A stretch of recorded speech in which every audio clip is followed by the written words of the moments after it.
सतयुग के देवता के रूप में 5 करोड़ वर्ष पूर्व भगवान परशुराम का प्रादुर्भाव हुआ था, जिन्होंने अपनी कर्म भूमि तपोस्थली इस महेंद्र पर्वत को उन्होंने बनाया।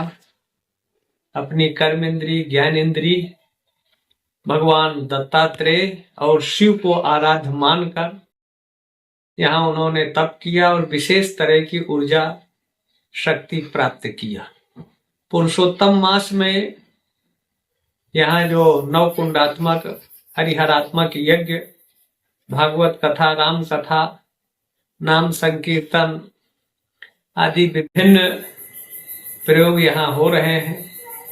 अन्य क्षेत्रों में जो कार्य किया जाता है उसका 10 गुना फायदा मिलता है, लेकिन जो तीर्थ है जहाँ हमारे आराध्य देवी देवताओं ने तप उपासना किया और प्रत्यक्ष जीवित देवता के रूप में आज भी भगवान परशुराम है। अश्वत्थामा बलिर्व्यासो हनुमानश्च विभीषण कृपा परशुरामश्च सप्तैते 7 और 8वें में मार्कंडे हैं। ये चिरंजीवी हैं। इनके निमित्त हरि और हर, शिवस्य हृदय विष्णु, विष्णुश्च हृदय शिव और विष्णु अभेद हैं। पुरुषोत्तम मास में इनके निमित्त यंत्र के रूप में, प्रतिमाओं के रूप में देवताओं का आवाहन, पूजन, वंदन और देवताओं के निमित्त नव कुंड में जो नव शक्ति का प्रतीक है, नव परास तत्वों का आधार है, उन कुंडों में दी गई आहुतियों से एक विशेष तरह की दैवी शक्ति का प्रादुर्भाव होता है। जहाँ तक ये देवता वैदिक ऋचाओं, वेदों की ऋचाओं की ध्वनि गुंजायमान होती है, वहाँ का वायुमंडल शुद्ध होता है, पवित्र होता है। जिनके कानों में वेदों की ऋचाओं का श्रवण होता है, उनकी बुद्धि परिष्कृत होती है, सात्विक होती है, तामसी और राशि बुद्धि का अपने आप उन्मूलन हो जाता है, समाप्त हो जाता है।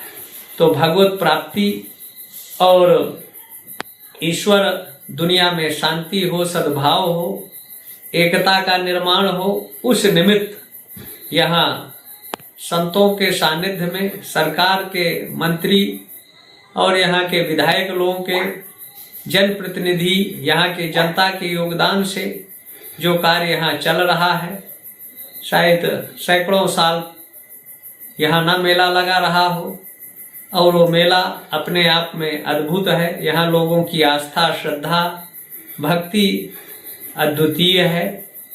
आस्था भाव से यहाँ आ रहे हैं, परिक्रमा कर रहे हैं, दर्शन कर रहे हैं, नाम जप का अवलंबन कर रहे हैं, तो उनको 10,000 गुना फल की प्राप्ति होगी। और यम यम चिंतते कामम तम तम प्राप्नोति भूतले पुमान। जो भी मनुष्य एक क्षेत्र में स्मरण करता है वो उसको प्राप्त होता है। कलयुग का साक्षात कल्प वृक्ष के रूप में यज्ञ है, जहाँ दी गई आहुतियों से, जैसे कल्प वृक्ष तो भय नहीं, लेकिन कल्प वृक्ष के नीचे कोई जाए जो कामना करता है वो उसको प्राप्त होता है।